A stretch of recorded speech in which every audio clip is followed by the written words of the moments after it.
कैसे हैं आप? मैं आपका दीपक सर और आप सभी को अपने YouTube चैनल जीनियस क्लब में स्वागत करता हूं। हमने पिछले वीडियो में बहुत सारे क्वेश्चनों पर बात की थी टाइम एंड वर्क की। उसी सिलसिले को बढ़ाते हुए आज हम इसी के हाई लेवल के क्वेश्चनों को देखेंगे कि किस तरीके से हम सवालों को कितनी आसानी से बना सकते हैं। तो जुड़े रहिए हमारे साथ और मैं फिर से कहता हूं वीडियो अंत तक देखिए, क्योंकि किनारे पर बैठकर समुद्र के मोतियां नहीं चुनी जाती दोस्तों। समुद्र में गोता अंदर तक लगाना पड़ता है कीमती से कीमती मोती पाने को।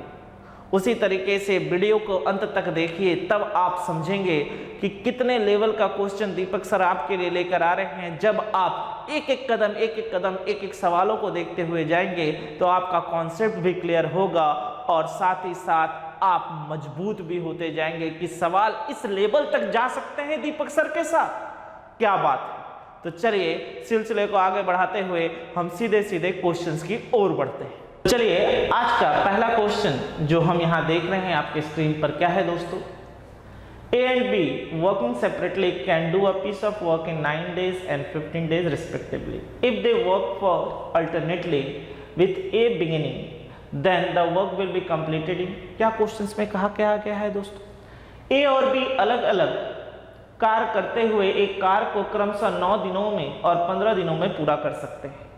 यदि वे एक की शुरुआत के साथ बारी बारी से काम करते हैं तो काम कितने दिनों में पूरा होगा?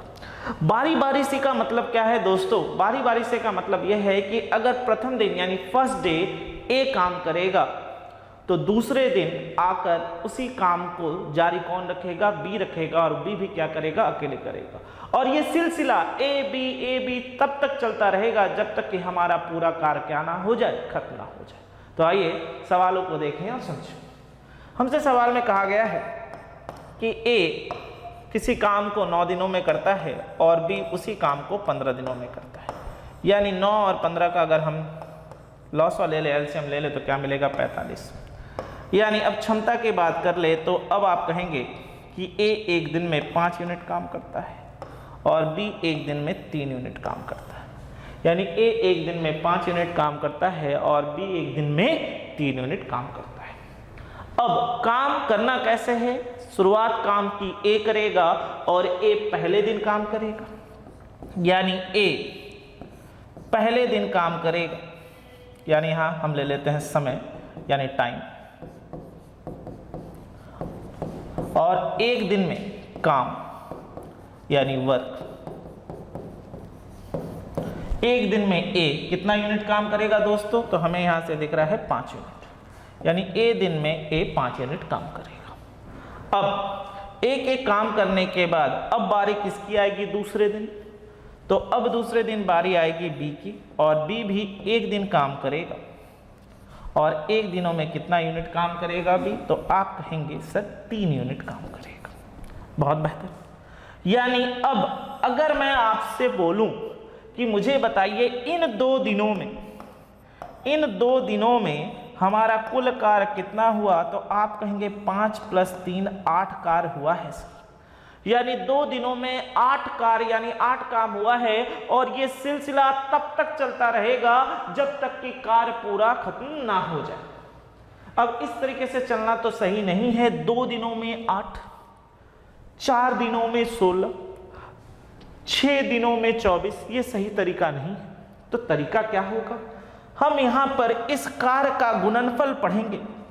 हम यहां पर इस कार्य का गुणनफल यानी मल्टीपल पढ़ेंगे और देखेंगे या तो वो 45 के नजदीक हो या फिर यहां पे जो कुल कार्य है उसे क्या कर दे? उसे काट दे। तो 45 के नजदीक हो और उसके कुल कार्य के क्या हो? नजदीक हो। कार्य से ज्यादा तो ले नहीं सकते, 45 से ज्यादा तो ले नहीं सकते। तो 8 का मल्टीपल यानी गुणनफल पढ़ते हैं और देखते हैं इस तरह का वैल्यू जो कि क्या हो? 45 के नजदीक हो या फिर यहां पे जो कुल कार्य है उसे क्या कर दे? काट दे। तो अगर मैं 8 का गुणनफल यानी 8 का मल्टीपल 5 टाइम्स पढ़ लूं तो हमारा जो टोटल काम होता है वो कितना हो जाता है? 40। तो ये पेयर यानी ए बी का जोड़ा भी इसी तरीके से 5 दिन काम करेगा। तो 5 बार काम करते हुए, यानी पेयर में अगर 10 दिन, जोड़े में 10 दिन काम करता है, तो इस 10 दिनों में काम कितना हो जाता है? 40। यानी 10 दिनों में काम कितना हो गया दोस्तों? 40 हो गया। और अभी भी हमारे पास कितना यूनिट काम बचा हुआ है? 5 यूनिट। यानी अभी भी हमारे पास 5 यूनिट काम बची हुई है। अब अगले दिन काम करने कौन आएगा? तो आप कहेंगे सर बारी बारी से ए बी हो रहा है, तो अगले दिन काम करने ए आएगा। और ए एक दिन में 5 यूनिट काम करता है और काम करेगा, तो देखा जाएगा कि पूरा का पूरा 45 यूनिट जो काम है वो क्या होगा? समाप्त हो जाएगा। यानी इस पूरे काम को करने में हमें कितने दिन लगेंगे? तो हम कहेंगे 11 दिन लगेगा। जब ए और बी बारी बारी से प्रतिदिन काम करते हुए जाएंगे, और काम की शुरुआत कौन करेगा? ए करेगा। यानी काम की शुरुआत कौन करेगा? ए करेगा। क्लियर है? मैं एक बार चीजों को फिर से कह देता हूं, थोड़ा ध्यान से देखिए। हमें इस कार का क्या लेना है? गुणनफल लेना है, जो कि या तो पूरे कार को काट दे या फिर पूरे कार के नजदीक पहुंच पाए। तो इस कार का गुणनफल लिया, 8 का गुणनफल कितने बार में? 5 बार में। तो ये हमारा जो दिन भी है ये भी 5 गुना हो जाएगा। यानी 10 दिनों में हमारा काम 40 यूनिट हुआ है दोस्तों। तो अब ए बी करते हुए फिर अगले दिन कौन आएगा? ए आएगा। ए एक दिन लेगा और एक दिन में कितना काम कर जाएगा? 5 यूनिट काम कर जाएगा। तो इसका मतलब ये है कि हमें कार्य को कंप्लीट करने में कुल कितने दिनों का समय लगेगा? 10 + 1 11 दिनों का, जैसा कि मैंने आपसे थोड़ी देर पहले कहा, यानी 11 डेज। तो उम्मीद करता हूँ सवालों में कहीं कोई दिक्कत नहीं होगी, चीज़ें क्लियर हैं किस तरीके से क्या है। तो सिलसिले को बढ़ाते हुए अब हम बढ़ते हैं अपने अगले क्वेश्चंस की ओर। आइए। A and B working separately can do a piece of work in 8 days and 12 days respectively. If they work alternately with A beginning, then the work will be completed in A और B अलग अलग कार्य करते हुए एक कार्य को क्रमशः 8 दिन और 12 दिनों में पूरा कर सकते हैं। यदि वे A की शुरुआत के साथ बारी बारी से काम करते हैं तो काम कितने दिनों में पूरा हो जाएगा? यानी फिर उसी तरीके के सवालों को हैं, तो चलो बनाया जाए दोस्तों। यानी A 8 दिनों में किसी काम को करता है और B 12 दिनों। यानी हमारा कुल कार्य कितना हो गया दोस्तों? तो आप कहेंगे 24। यानी हमारा कुल कार्य कितना हो गया दोस्तों? तो आप कहेंगे 24। तो अगर मैं A की क्षमता की बात करूं तो आप कहेंगे A एक दिन में 3 यूनिट काम करता है और B एक दिन में 2 यूनिट काम करता है। यानी एक दिन में 3 यूनिट काम करता है और B एक दिन में 2 यूनिट काम करता है। अब सवाल में हमसे ये कहा गया है कि A ने काम की शुरुआत की और A एक दिन काम करेगा सबसे पहले, क्योंकि उन्हें बारी बारी से काम करनी है, और A एक दिन काम करेगा सबसे पहले और 3 यूनिट काम कर गया। अब कौन आएगा दोस्तों? अब बारी किसकी आएगी काम करने की? A एक दिन काम करके जाने के बाद। तो आप कहेंगे सर B की बारी आएगी और B भी एक दिन लेगा और एक दिन में B 2 यूनिट काम करेगा। तो हमें देखने को क्या मिला कि इस 2 दिनों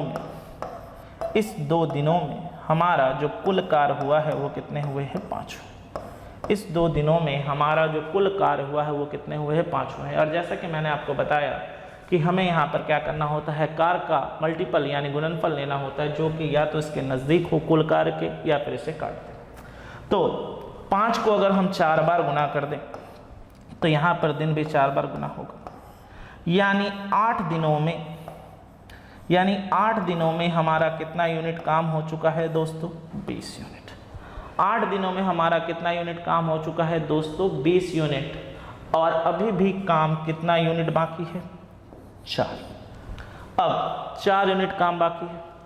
अब इसके अगले दिन काम करने कौन आएगा? तो हम कहेंगे सर A आएगा, क्योंकि जब ये बारी बारी से काम कर रहे हैं A B, तो जब अगले दिन की बात होगी इस तरीके से करने के बाद, तो अब काम करने की बारी किसकी आएगी? A की। और A एक दिन में 3 यूनिट काम करेगा, तो इस 3 यूनिट काम करने में A को कितना समय लगेगा? तो आप कहेंगे 1 दिन। यानी 4 यूनिट में से हमारा 3 यूनिट काम हो चुका है। तो इसका मतलब ये है कि अभी भी हमारे पास कितना यूनिट का काम बाकी है? तो आप कहेंगे 1 यूनिट का काम बाकी है। अब बारी किसकी आएगी? B की। और B को आप कार्य करना कितना है? 1 यूनिट कार्य करना है। और जैसा कि आप जानते हो कि समय बराबर, जैसा कि आप जानते हैं समय बराबर क्या होता है, समय बराबर कार्य बटे क्षमता, यानी time is equal to work by efficiency. तो अब D की बारी आएगी और D को काम करना कितना है, 1 यूनिट, और इस 1 यूनिट काम को D कितने की क्षमता से करेगा, तो आप कहेंगे सर 2 की क्षमता से करेगा, यानी D को और आधा दिन का समय लगेगा उस बचे हुए काम को क्या करने में, पूरा करने में। तो इसका मतलब ये है कि कुल मिलाकर हमें समय कितना लगा, 8 + 1 9 प्लस हाफ, यानी कितना 9 1/2 डेज, यानी 9 सही 1/2 दिन, यानी हमारा यहाँ पर ऑप्शन क्या होगा, नन ऑफ दिस, इनमें से कोई नहीं। तो उम्मीद करता हूँ सवाल क्लियर हो रहा होगा दोस्तों, क्योंकि आप जैसा कि मेरे वीडियो को देखते हुए आ रहे हैं और आपको समझ में आता ही है कि धीरे धीरे हम क्या करते हैं, रफ्तार पकड़ते हैं, जहाँ पे समझते हुए सवालों को हम पढ़ते हैं और उस लेवल तक जाते हैं जिस लेवल तक आपको कोई ले जा नहीं सकता। तो उम्मीद करता हूँ यहाँ तक मैं कहीं कोई दिक्कत नहीं। तो सिलसिले को बढ़ाते हुए अगले क्वेश्चंस की ओर बढ़ें और देखें अगला क्वेश्चन क्या है। A, B and C can do a work in 20 days, 30 days and 60 days respectively. A started the work, but every third day, 3 of them working together. Then find the number of days it take to complete the work. यानी प्रश्न में क्या कह रहा है दोस्तों कि A, B और C एक कार्य को क्रमशः 20 दिन, 30 दिन और 60 दिनों में पूरा कर सकते हैं। A ने काम करना शुरू किया, लेकिन हर तीसरे दिन वे तीनों एक साथ काम करते हैं, तो कार्य पूरा करने में लगने वाले दिनों की संख्या ज्ञात करनी है, यानी पूरे कार्य कितने दिनों में कंप्लीट होगा। तो आइए, हमारे सवाल में क्या है, ए है, हमारे सवाल में क्या है, बी है, और हमारे सवाल में क्या है, सी। ये 20, ये 30 और ये 60, ये 20, ये 30 और ये 60, यानी अब अगर हम यहाँ से करें तो हमारा कार्य कितना हो गया, कुल कार्य 60, यानी ए की क्षमता की बात की जाए तो ए की क्षमता कितने यूनिट, तो आप कहेंगे ए की क्षमता 3 यूनिट, बी की क्षमता कितने यूनिट, तो आप कहेंगे 2 यूनिट, और सी की क्षमता कितनी यूनिट, तो आप कहेंगे 1 यूनिट। यानी ए की क्षमता कितनी यूनिट है, 3 यूनिट, बी की क्षमता कितनी यूनिट है, 2 यूनिट, और सी की क्षमता कितनी यूनिट है, 1 यूनिट। ठीक, अब सवाल में क्या कहा गया है, ए स्टार्टेड द वर्क, यानी ए ने काम करना शुरू किया और हर तीसरे दिन कार्य करने के लिए उसके साथ कौन चले आते हैं, बी और सी चले आते हैं। तो यानी ए जो है 2 दिनों तक पहले अकेले कार्य करता है, यानी इस 2 दिनों में ए कितना काम कर जाएगा, तो हमें पता है 2 दिनों में, एक दिन में ए 3 यूनिट काम करता है, तो 2 दिनों में कितना करेगा, 2 × 3 यानी कितना होगा, 6 यूनिट काम हो चुका है 2 दिनों में। अब काम करने कौन कौन आएंगे दोस्तों, तो अब काम करने कहा गया है ए के साथ साथ हर तीसरे दिन, यानी बी प्लस सी, हर तीसरे दिन यानी एक दिन, हर तीसरे दिन ए प्लस बी प्लस सी चले आएंगे, यानी एक दिन में ये तीनों मिलकर कितना काम करेंगे दोस्तों, तो आप कहेंगे 2 + 1, 3 + 2 5 + 1 6, यानी 6 यूनिट काम, यानी 6। तो हमें यहाँ से पता चल गया कि इन 3 दिनों में हमारा कितना काम हो चुका है दोस्तों, तो आप कहेंगे 12 यूनिट। इन 3 दिनों में हमारा कितना काम हो चुका है दोस्तों, तो आप कहेंगे 12 यूनिट। और ये सिलसिला तब तक चलता रहेगा जब तक कि हमारा पूरा कार्य क्या ना हो जाए, खत्म ना हो जाए। तो जैसा कि मैंने आपको बताया है, आप क्या करते हैं, अपने कुल कार्य का, यानी जितना कार्य हुआ है उसका गुणनफल लेंगे और देखेंगे या तो पूरे कार्य को काट दे या फिर हम उसके नज़दीक पहुंच जाएं। तो हमें यहाँ पर दिख रहा है कि अगर मैं इस 12 काम को 5 से गुना कर दूं और यहाँ पर भी इस 3 को 5 से कर दूं, तो हमारा जो 60 यूनिट काम है, यानी 60 यूनिट जो काम है वो कितने दिनों में हो जाएगा दोस्तों, तो हम कहेंगे 15 दिन। यानी हमारा जो 60 यूनिट वर्क है वो कितने दिनों में हो जाएगा दोस्तों, तो हम कहेंगे 15 दिनों में। यानी हमारा जो 60 यूनिट काम है वो कितने दिनों में समाप्त होगा, तो हम कहेंगे कितने दिन, 15 दिनों। तो उम्मीद करता हूँ सवाल अब आपको बहुत अच्छे से ढंग से क्लियर हो रही होगी और हर एक चीज़ें आप बहुत ढंग से समझ रहे होंगे। तो चलिए सिलसिले को आगे बढ़ाते हैं और बढ़ते हैं अगले क्वेश्चंस की ओर और देखें अगला क्वेश्चंस क्या है। A, B and C can finish a piece of work in 10 days, 12 days and 15 days respectively. A and B started working together. After working for 1 day, A left the work while C joined. After 2 days, B left the work while A joined. There is a holiday on 4th day and then process is repeated till the work is finished. In how many days work would be finished? क्या कहा गया है दोस्तों कि A, B और C एक कार्य को क्रमशः 10 दिन, 12 दिन और 15 दिनों में पूरा कर सकते हैं। A और B ने एक साथ कार्य करना शुरू किया। एक दिन कार्य करने के बाद A कार्य को छोड़ देता है जबकि C कार्य में शामिल हो जाता है। 2 दिन के बाद B कार्य को छोड़ देता है जबकि A शामिल हो जाता है। चौथे दिन छुट्टी होती है और फिर काम खत्म होने तक प्रक्रिया दोहराई जाती है। तो ज्ञात कीजिए कि कार्य कितने दिनों में पूरा होगा। यानी हमसे सवालों में क्या कहा है दोस्तों कि A, B और C 10 दिन, 12 दिन और 15 दिनों में काम करते हैं। A और B एक साथ काम करना शुरू करते हैं और एक दिन काम करने के बाद A छोड़कर चला जाता है और उसकी जगह पर कौन शामिल हो जाता है? C शामिल हो जाता है। और 2 दिन काम होने के बाद B भी क्या करता है? छोड़कर चला जाता है और उसके जगह पे कौन शामिल हो जाता है? A शामिल हो जाता है। चौथे दिन वहाँ पर क्या रहती है? छुट्टी रहती है, जहाँ पर उन तीनों में से कोई भी लोग काम नहीं करते। तो पूछा गया है कि पूरा काम कितने दिनों में क्या होगा? समाप्त होगा। तो आइए सवालों को बनाया जाए और देखा जाए। तो हमारे सवाल में क्या है? A है, B है और C, यानी 10 दिन, 12 दिन और 15 दिन। तो आपको पता ही है कि कुल कार्य यानी टोटल वर्क हम कैसे लेते हैं, यानी हमारा एलसीएम कितना होगा? 60। यानी अब इफिशिएंसी की बात कर ले दोस्तों, तो यानी क्षमता की बात कर ले तो ये कितना होगा? 6 यूनिट, ये कितना होगा? 5 यूनिट और ये कितना होगा? 4 यूनिट। यानी A की क्षमता एक दिन की कितनी है? 6 यूनिट। B की क्षमता कितनी है? 5 यूनिट और C की क्षमता कितनी है? 4 यूनिट। अब सवालों में कहा क्या गया है देखा जाए और चीज़ों को समझा जाए। तो हमारे सवाल में इस तरीके से कुछ कहा जा रहा है कि सबसे पहले दिन A और B आए, सबसे पहले दिन A और B आए और एक दिन काम करने के बाद यानी एक दिन में A और B कितना काम करेंगे? 6 + 5 11 यूनिट काम। यानी एक दिन में 11 यूनिट काम करते हैं और काम करने के बाद अब A छोड़कर चला जाता है और A के जाने के बाद अब इस जगह पर कौन चला आता है? तो इस जगह पर C चला आता है और एक दिन फिर काम होता है और एक दिन में B और C कितना काम कर जाते हैं दोस्तों? तो आप कहेंगे 5 + 4 यानी 9 यूनिट काम कर जाते हैं। अब जैसे ही 2 दिन बीता, अब काम को छोड़कर कौन चला गया दोस्तों? तो अब काम को छोड़कर B चला गया और C के साथ कौन शामिल हो गया? A शामिल हो गया। यानी एक दिन और, यानी अब काम कौन कर रहा है? C और A कर रहे हैं, यानी 6 + 4 यानी 10 यूनिट काम हो रहा है। ठीक, यानी इस तरीके से काम चला। और चौथा दिन यानी एक दिन और जो लगा, उस दिन क्या थी? हॉलीडे थी, यानी छुट्टी थी। यानी यहाँ पर अगर आप कहें चौथा दिन यानी उस दिन क्या थी? छुट्टी थी, एक दिन और यानी ब्लैंक। यानी अब हम कह सकते हैं कि इन 4 दिनों में हमारा जो काम हुआ है वो कितना हुआ है दोस्तों? तो आप कहेंगे 9 + 1 10 + 30 यानी 30 कार्य हुआ।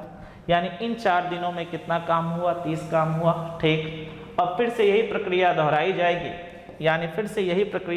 जाएगी, यानी अब फिर काम करने कौन आएगा? आप यहीं से आंसर दे सकते हैं कि 30 काम हो गया है और 60 में से 30 काम हो गया। फिर से यही प्रक्रिया दोहराई जाएगी और यहाँ तक आते आते कार्य क्या होगा? खत्म हो जाएगा। यानी 3 दिन और लगेगा इस 4 दिन को मिलाकर, यानी टोटल 7 दिन होंगे। और ये दिन जो है ये हम नहीं लेंगे क्योंकि ये दिन क्या थी? छुट्टी थी, तब तक तो हमारा काम हो चुका था। यानी मैं आपको इसी चीज़ को प्रोसेस के साथ बता देता हूँ। पहले एक बार देख लीजिए कि 4 दिनों में 30 काम हुआ है और ये प्रक्रिया फिर से दोहराई जाएगी। यानी A + B फिर एक दिन काम करेंगे, फिर बी प्लस सी फिर एक दिन काम करेंगे और सी प्लस ए फिर एक दिन काम करेंगे, तो 11 + 9 + 10 30 काम फिर हो चुका है। तो 30 + 30 60, यानी 4 दिन इधर और 3 दिन इधर, यानी कुल मिलाकर कितने दिन लगेंगे? तो आप कहेंगे टोटल 7 दिन लगेंगे, क्योंकि चौथा दिन क्या था? छुट्टी थी, हॉलीडे थे, और उससे हमें कोई लेना देना नहीं, क्योंकि हमारा काम तो पहले ही समाप्त हो चुका है। यानी यहाँ पे एक दिन और, जहाँ पर a + b फिर से 11 यूनिट काम करेंगे, यानी फिर एक दिन और जहाँ पर b + c 9 यूनिट काम करेंगे, और फिर एक दिन और जहाँ पर c + a और एक दिन काम करेंगे 10 यूनिट। तो यहाँ पर 30 यूनिट काम हो चुका है। 30 + 30 यानी हमारा 60 काम हो चुका है, और इस 60 काम को करने में हमें कितने दिन लगे? 4 दिन इधर और 3 दिन इधर, यानी टोटल मिलाकर हमें जो समय लग रहा है वो कितने दिन लग रहे हैं? तो आप कहेंगे 7 दिन लग रहे हैं, यानी आंसर क्या होगा? Option number D. यानी ये पूरा काम कितने दिनों में समाप्त होगा? 7 दिनों में समाप्त होगा। तो उम्मीद करता हूँ यहाँ तक मैं समझने में कहीं कोई दिक्कत नहीं हो रही होगी। बहुत ढंग से देखिए, हम ये जो छुट्टी वाले दिन है उसे हम नहीं लेंगे, क्योंकि हमारे छुट्टी वाले दिन आते आते तो हमारा पूरा का पूरा कार्य क्या हो चुका है? समाप्त हो चुका है। तो ये गलतियां ना करें एग्जामों में कि सर छुट्टी वाले दिन को नहीं जोड़ेंगे। जी बिल्कुल नहीं जोड़ेंगे, क्योंकि उसके पहले ही हमने क्या किया है? पूरे कार्य को क्या कर दिया है? समाप्त कर दिया है। तो उम्मीद करता हूँ सवाल समझने में कहीं कोई दिक्कत नहीं हो रही होगी, चीज़ें बहुत ढंग से क्लियर है। तो चलिए सिलसिले को आगे बढ़ाते हुए हम बढ़ते हैं अपने अगले क्वेश्चंस की ओर, और देखें अगला क्वेश्चंस क्या है। तो चलिए देखिए दोस्तों, क्वेश्चन में क्या कहा गया है? A + B + C can finish a piece of work in 12 days, 15 days and 18 days respectively. They started working together, but on every second day B is on leave, and on every fourth day C is on leave, and is continued till the work is completed. Then in how many days work will be completed? बड़ा बेहतरीन question है दोस्तों। देखा जाए questions में क्या कहा गया है, सवाल को समझा जाए। सवाल में इस तरीके से बात की गई है, सवाल में इस तरीके से बात की गई है कि A, B और C एक कार्य को क्रमशः 12 दिन, 15 दिन और 18 दिनों में पूरा कर सकते हैं। वे एक साथ कार्य करने लगे, लेकिन हर दूसरे दिन B क्या करता है? छुट्टी पे चला जाता है, और हर चौथे दिन C भी क्या करता है? छुट्टी पर चला जाता है। तो पूछा गया है कार्य पूरा होने तक ये प्रक्रिया जारी रहती है, तो पूरा कार्य कितने दिनों में समाप्त हो? तो चलिए सवालों को बनाया जाए और देखा जाए। हमारे सवाल में क्या कहा गया है दोस्तों कि A, B और C, ठीक, 12 दिन, 15 दिन और 20 दिनों में क्या करते हैं? पूरे कार्य को क्या कर सकते हैं? कर सकते हैं। यानी 12, 15 और 12, 15 नहीं, यहाँ कितना था? 18। 12 दिन, 15 दिन और 18 दिनों में पूरे कार्य को क्या कर सकते हैं? कर सकते हैं। तो यहाँ से अगर हम इन तीनों का लॉसा ले ले दोस्तों, तो क्या मिलेगा? तो आप कहेंगे 180, यानी आप कहेंगे 180। यानी अब अगर आपसे पूछी जाए कि A की क्षमता कितनी होगी, तो आप कहेंगे A की प्रतिदिन की क्षमता यानी एक दिन की क्षमता कितनी होगी? 15 यूनिट। B की प्रतिदिन की क्षमता कितनी होगी? 12 यूनिट। और 12 यूनिट। और C की प्रतिदिन की क्षमता कितनी होगी? 10 यूनिट। यानी 12 + 15 + 10, यानी A एक दिन में 15 यूनिट काम कर सकता है, B एक दिन में 12 यूनिट काम कर सकता है, और C एक दिन में 10 यूनिट काम कर सकता है। अब सवाल में क्या कहा गया है? They started the work together, वो लोग सभी क्या करते हैं? एक साथ काम करना क्या करते हैं? शुरू करते हैं। वो सभी एक साथ कार्य करना क्या करते हैं? शुरू करते हैं। But on every second day B is on leave, लेकिन हर क्या करता है? दूसरे दिन B क्या करता है? छुट्टी पर चला जाता है। तो चलिए सवाल को ले ले। यानी सबसे पहले they started the work together, यानी वे सभी मिलकर एक साथ काम करना शुरू करते हैं, यानी A + B + C। यानी सबसे पहले दिन काम कौन कौन करता है? They started the work together, A + B + C तीनों साथ में मिलकर काम करना शुरू करते हैं। और एक दिन में कितना काम करते हैं दोस्तों? तो एक दिन में कितना काम करते हैं? 12 + 15 27 + 10, यानी एक दिन में 37 यूनिट काम करते हैं। यानी एक दिन में 37 यूनिट काम होता है जब A, B और C मिलकर काम करते हैं। But on every second day, यानी हर दूसरे दिन क्या कहा गया है? हर दूसरे दिन B क्या करता है? छुट्टी पर चला जाता है। तो हर दूसरे दिन B क्या करता है? छुट्टी पे चला जाता है। तो अब काम कौन करेगा? A + C करेगा। यानी अब काम कौन करेगा, ए प्लस सी करेगा। यानी एक दिन में अब ए प्लस सी कितना काम करेंगे, तो 15 इधर और 10 इधर, यानी कितना यूनिट काम हो गया, 25 यूनिट। 15 इधर और 10 इधर, यानी कितना यूनिट काम हो गया, 25 यूनिट। फिर तीसरा दिन आएगा और फिर इस तीसरे दिन में अब फिर ए प्लस बी प्लस सी फिर काम करेंगे। एक दिन और काम किया और कितना काम हो गया, 37 यूनिट, यानी 37 यूनिट काम इधर हो गया।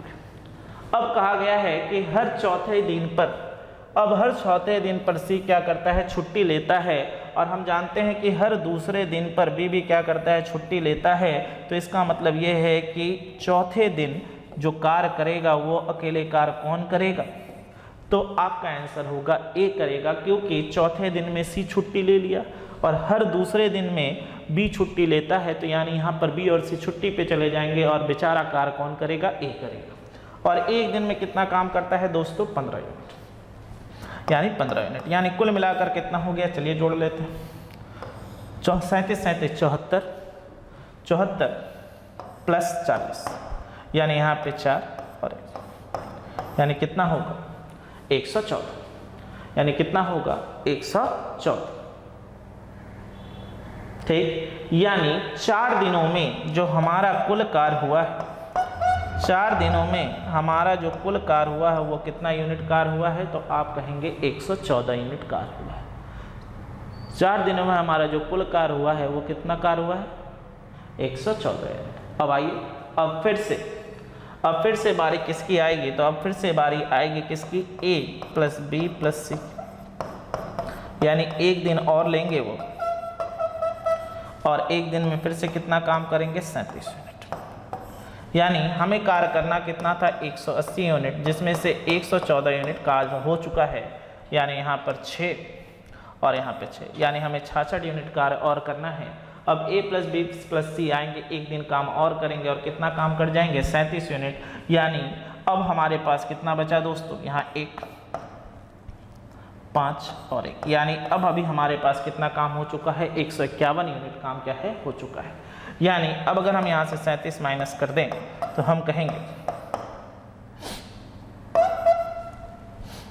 29 यूनिट काम अभी भी हमारा क्या है, बाकी है। अब बारी किसकी आएगी, तो अब फिर से बारी किसकी आएगी, तो आप कहेंगे अब बारी आएगी सर ए प्लस सी की, क्योंकि हर दूसरे दिन बी काम को छोड़कर चला जाता है। यानी एक दिन और ए प्लस सी लेंगे और कितना यूनिट काम कर जाएंगे दोस्तों, तो एक दिन में 25 यूनिट काम कर जाता है। यानी 25 यूनिट काम हो गया, यानी हमारा काम कितना हो गया, 6 7 1, यानी 176 यूनिट काम हो चुका है। तो 29 में से अगर 25 यूनिट काम हो गया तो अभी भी हमारे पास काम कितना बचा हुआ है, 4 यूनिट। अब बारी किसकी आएगी, तो अब बारी आएगी फिर से किसकी, ए प्लस बी प्लस सी की। और वो कितना दिन लेंगे, हमें कितना काम करना है, 4 यूनिट काम करना है। और तीनों मिलकर जब काम करते हैं तो काम कितना कर पाते हैं, 37, यानी 4/37 दिन और लेंगे और इस जगह पे और 4 यूनिट काम कर जाएंगे। यानी हम कह सकते हैं टोटल, यानी 4 सही, यानी यहाँ पे 4/37 दिन लेंगे और जो बचा हुआ 4 यूनिट कार्य है वो कंप्लीट कर जाएंगे। तो यानी हमारा कुल मिलाकर 180 काम हो गया। तो हमारा कुल कितने दिन लगे दोस्तों, तो यहाँ से गिन लिया जाए 4 5 6 और यहाँ पर कितना, 4/37, यानी हमारा पूरा कार्य जो है वो कितने दिनों में हो रहा है, तो 6 सही 4/37 दिनों। यानी हमारा पूरा कार्य कितने दिनों में हो रहा है, तो आप कहेंगे 6 सही 4/37 दिनों में। मैं फिर से इस सवाल को थोड़ा सा एक्सप्लेन करता हूँ, थोड़ा ध्यान से सुनिए। ए प्लस बी प्लस सी की क्षमता हम यहाँ निकाल चुके हैं। अब हमारे सवाल में कहा गया है कि ए प्लस बी प्लस सी एक दिन में 7 काम करते हैं, यानी 37 यूनिट काम करेंगे। 12 + 15 + 10 37 यूनिट काम करेंगे। अब दूसरे दिन क्या करता है, बी छोड़कर चला जाता है, यानी अब ए और सी एक दिन काम करेंगे, यानी 25 यूनिट काम किया। अब फिर से तीसरे दिन ए प्लस बी प्लस सी आएंगे, एक दिन काम करके और 37 यूनिट काम किया। अब चौथे दिन, क्योंकि बी का वो दूसरा दिन है और सी चौथे दिन छुट्टी पे रहता है, तो चौथे दिन अकेले काम कौन करेगा, ए करेगा, यानी एक दिन और लेगा। यानी इस 4 दिन में ए का कितना काम हो गया, कुल मिलाकर 15 और कुल मिलाकर हमारा कार्य कितना हो गया, 114। यानी 180 में से अगर मेरा 114 कार्य हो चुका है तो हमारे पास बचा हुआ कार्य कितना है 66। ये मैंने आपके लिए कैलकुलेशन कर दिया है।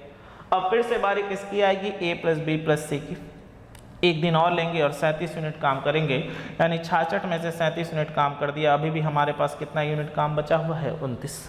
अब 29 यूनिट में से अब फिर किसकी बारी आएगी, A + C की बारी आएगी। एक दिन और लेंगे जहाँ पर 25 यूनिट काम कर जाएंगे, तो अभी भी हमारे हाथ में कितना यूनिट काम बाकी है, 4 यूनिट। और अब किसकी बारी आएगी, A + B + C की बारी आएगी और इस 4 यूनिट काम को करना है तो कितना समय लेंगे, 4/37, यानी कुल मिलाकर कितने हो गए, 4 दिन इधर, 5, 6 और 4/37 यानी 6 सही 4/37 यानी 6/4/7 डेज में हमारा पूरा का पूरा काम क्या होगा, कंप्लीट हो जाएगा। तो उम्मीद करता हूँ इस तरह के हाई लेवल्स के सवालों को आप बहुत ही ढंग से चीज़ों को समझ रहे होंगे।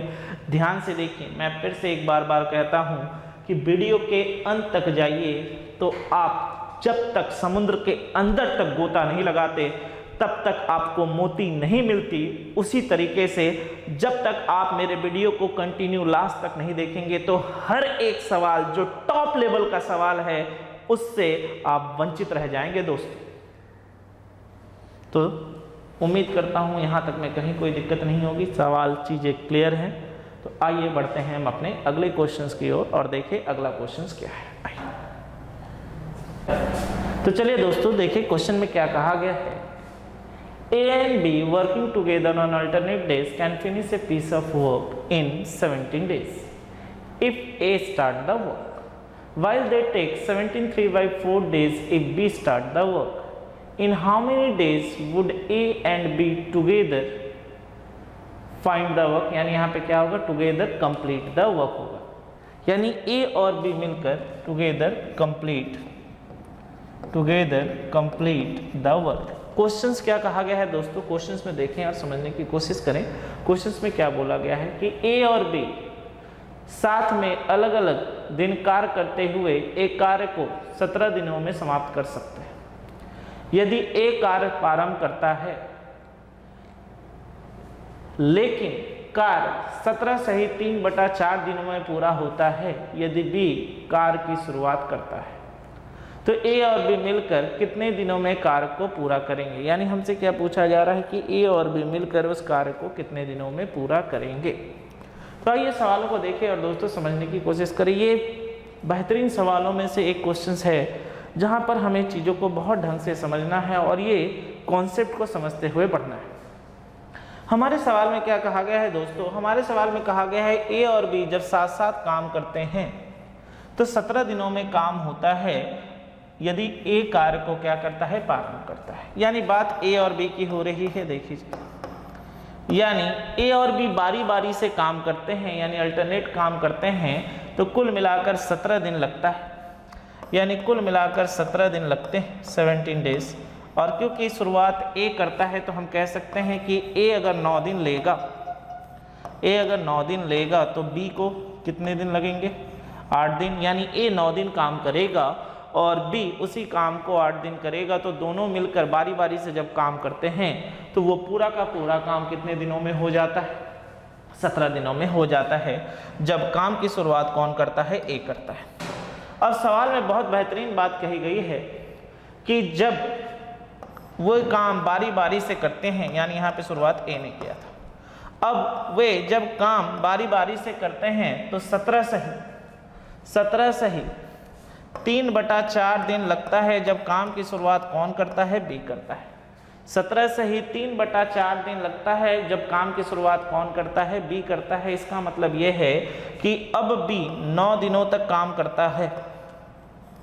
अब B 9 दिनों तक काम करता है तो A कितने दिनों तक करता होगा, तो आप कहेंगे 8 सही 3/4 दिनों तक काम करता होगा। यानी पहले कंडीशंस को समझिए, क्या कहा गया था, जब A और B बारी बारी से काम कर रहे थे और शुरुआत A से हुई थी तो 17 दिन लग रहा था, तो यानी A जो है 9 दिनों तक काम किया होगा और B जो है 8 दिनों तक। लेकिन जब काम 17 सही 3/4 दिनों में होता है, लेकिन काम जब 17 सही 3/4 दिनों में होता है और शुरुआत बी करता है तो इसका मतलब बी 9 दिनों तक काम किया होगा और जो शेष बचा समय है उसने ए ने लिया होगा, यानी कितना 8 सही 3/4। अब मुझे एक चीज बताइए और ढंग से बताइए और सुनिए दोस्तों और देखिए कि यहाँ से यहाँ ए का समय कितना कम गया। तो आप कहेंगे यहाँ से यहाँ ए का समय 1/4 दिन कम गया, यहाँ का समय 1/4 दिन कम गया, जब बी का समय कितने दिन बढ़ गया? 1 दिन। यानी ए का समय 1/4 दिन कम गया, जब बी का समय कितने दिन बढ़ गया? 1 दिन। यानी क्या मैं कह सकता हूं ए का कार्य 1/4 दिन का, ए का कार्य 1/4 दिन का जो है बी के कार्य का 1 दिन के बराबर है दोस्तों, कह सकता हूं, क्योंकि हमें यहां पर दिख रहा है कि ए का 1/4 दिन कम जाने के कारण बी यहां पर 1 दिन अधिक कार्य कर रहा है तो पूरा कार्य खत्म हो रहा है। तो क्या मैं कह सकता हूं ए का 1/4 दिन का जो काम है वो बी 1 दिन में कर पाता है। तो क्या हम इस तरीके से लिख सकते हैं कि ए का 1/4 दिन का काम बी कितने दिनों में करता है? 1 दिनों में। तो यहां से यहां कट गया, यानी अब हमें यहां से क्या मिला? ए बटा बी। अब हमें यहां से क्या मिला? ए बटा बी बराबर 4/1, यानी ए की क्षमता 4, बी की क्षमता 1, यानी ए की क्षमता कितनी हो गई? 4 हो गई, और बी की क्षमता कितनी हो गई? 1 हो गई। तो हमसे सवाल में पूछा गया था कि ए और बी मिलकर उस कार्य को कितने दिनों में करेंगे। तो हमसे पूछा गया है ए प्लस बी मिलकर उस कार्य को कितने दिनों में करेंगे। तो ए की क्षमता हमारे दोस्तों यहाँ पर कितनी थी? 4, प्लस बी की क्षमता कितनी थी? 1। ठीक, यानी इतनी क्षमता है, यानी ए प्लस बी की कुल क्षमता कितनी हो गई? 5। यानी ए प्लस बी की कुल क्षमता कितनी हो गई? 5। और हमें पता है ये एफिशिएंसी हो गई। हमें पता है कि ए ने 9 दिनों तक काम किया था, तो ए ने 9 दिनों में 4 के एफिशिएंसी से काम किया होगा, क्षमता से, तो कितना काम किया होगा? 36। और बी ने 8 दिनों तक काम किया होगा, तो 8 एक की क्षमता से किया होगा, तो कितना काम किया होगा? 8। यानी यहाँ पे जो कुल कार्य हो गए वो कितने हो गए? 44। यानी कुल कार्य कितने हो गए? 44। और ए और बी कितने की क्षमता से काम कर रहे हैं? 5 की क्षमता से काम कर रहे हैं। तो ए प्लस बी को इस 44 काम को करने में कितना समय लगेगा? तो आपका आंसर होगा 44 सही बटे 5 दिन। यानी अगर अब हम यहाँ से सॉल्व करें तो क्या मिलेगा? 8 सही 4/5 दिन। यानी ए और बी मिलकर इस काम को कितने दिन में कंप्लीट कर पाएंगे? 8 सही 4/5 दिनों में क्या कर पाएंगे? कंप्लीट कर पाएंगे। 8 सही 4/5 दिनों में क्या कर पाएंगे? कंप्लीट कर पाएंगे। ऑप्शन यहाँ पे गलत है, यहाँ पर सही कर लीजिए। क्या होगा? 8 सही 4/5 दिन। यानी कितना होगा? 8 सही 4/5 दिन। यानी ए और बी मिलकर इस काम को कितने दिनों में कर पाएंगे? तो आंसर होगा 84/5 डेज। यानी ए और बी जब मिलकर इस काम को करेंगे तो इस पूरे काम को कितने दिनों में कर पाएंगे? तो हमारा आंसर होगा 8 सही 4/5 दिन, यानी 84/5 डेज। यानी हमारा आंसर कितने के बराबर होगा? 84/5 डेज के बराबर होगा। मैं फिर से एक बार रिपीट कर देता हूँ, थोड़ा ध्यान से देखिए। जब 17 दिनों में काम खत्म हो रहा था, जब ए और बी बारी बारी से काम कर रहे थे, तो ए से शुरुआत की गई थी, तो ये 9 दिन काम करता था, उस समय बी 8 दिन। अब जब बी से शुरुआत की गई है तो समय कितना लगता है? 17 सही 3/4 दिन, यानी 9 दिन बी काम कर रहा होगा अब, और ए कितना कर रहा होगा? 8 सही 3/4। यानी ए का दिन कितना कम गया? 1/4 दिन कम गया, जिसके कारण से बी को 1 दिन अधिक काम करना पड़ रहा है। यानी ए का 1/4 दिन का काम बी के 1 दिन के काम के बराबर है। तो ए और बी की क्षमता का जो अनुपात, यानी ए और बी की एफिशिएंसी का जो रेशियो, वो कितने के बराबर है? 4:1 के बराबर है। यानी ए और बी की कुल जो एफिशिएंसी हो गई वो कितनी यूनिट हो गई? 5 यूनिट। अब ए पहले 9 दिन काम करता था, तो 9 दिनों में ए कितना काम करेगा? 9 × 4 36 काम यहाँ। और बी 1 यूनिट करके 8 दिन तक काम करता था, तो कितना काम करेगा? 8 × 1 दैट इज 8। तो यहाँ से टोटल मिलाकर कितना हो गया? 36 + 8 यानी 44 काम कर रहे हैं। अब ए और बी को मिलकर इस काम को करना है, तो 44/5 यानी टाइम कितना लगेगा? 84/5 डेज। यानी ए और बी मिलकर उस काम को कितने दिनों में कंप्लीट करेंगे? 84/5 डेज में क्या करेंगे? कंप्लीट करेंगे। 84/5 डेज में क्या करेंगे? कंप्लीट करेंगे। तो उम्मीद करता हूँ सवाल समझने में कहीं कोई दिक्कत नहीं हो रही होगी, चीज़ें बहुत ढंग से क्लियर हो रही होगी दोस्तों। मैं फिर से एक बात बार बार दोहराता हूँ और बार बार बोल रहा हूँ, आप अंत तक वीडियो को ज़रूर देखिए, जिससे कि आपके हर एक लॉजिक, हर एक सवालों की चीज़ें क्या होती जाएँ, क्लियर होते जाए। तो चलिए बढ़ते हैं आगे और देखते हैं अगला क्वेश्चन क्या है। आइए, क्या क्वेश्चन में कहा गया है, पढ़ा जाए।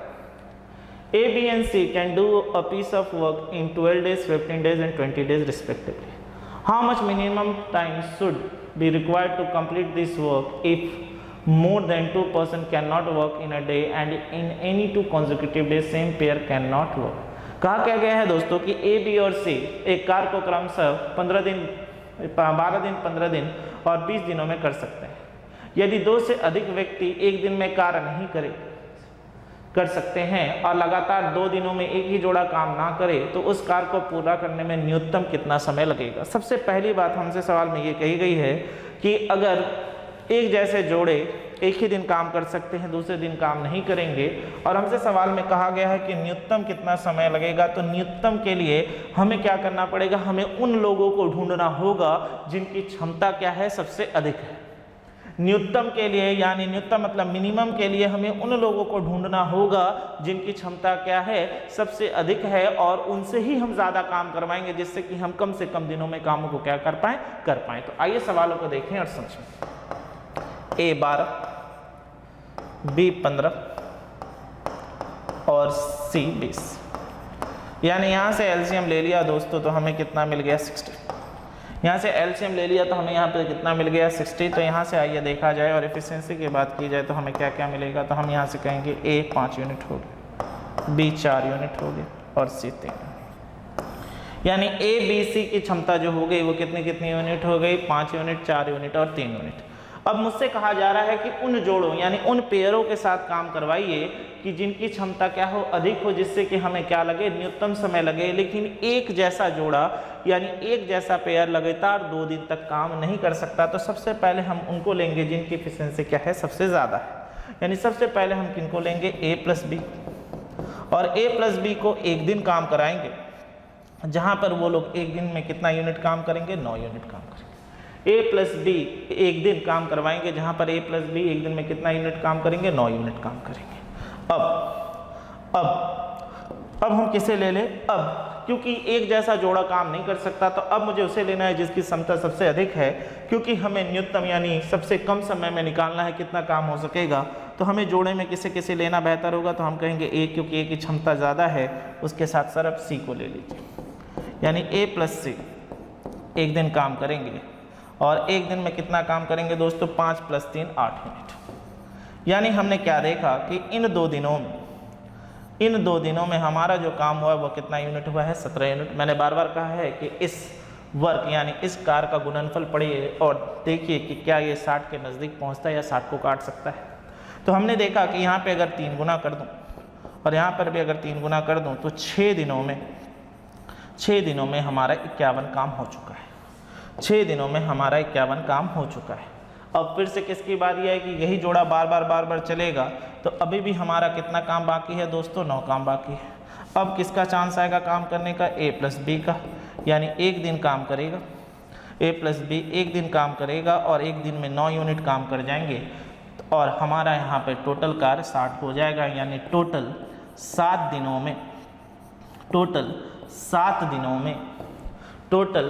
दिनों में हमारा पूरा का पूरा काम क्या होगा, कंप्लीट हो जाएगा। यानी 7 दिन वो न्यूनतम समय है, वो मिनिमम समय है जब सबसे ज़्यादा क्षमता वाले जोड़ों को हम क्या करते हैं, काम पर लगाते हैं। यानी हमारा आंसर क्या होगा, 7 डेज।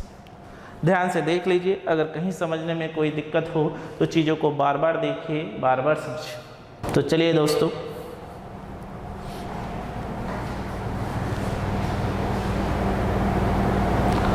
आज हम अपना ये वीडियो यहीं पर समाप्त करते हैं और उम्मीद करता हूँ कि आपने आज एक से एक बढ़कर सवालों को देखा होगा।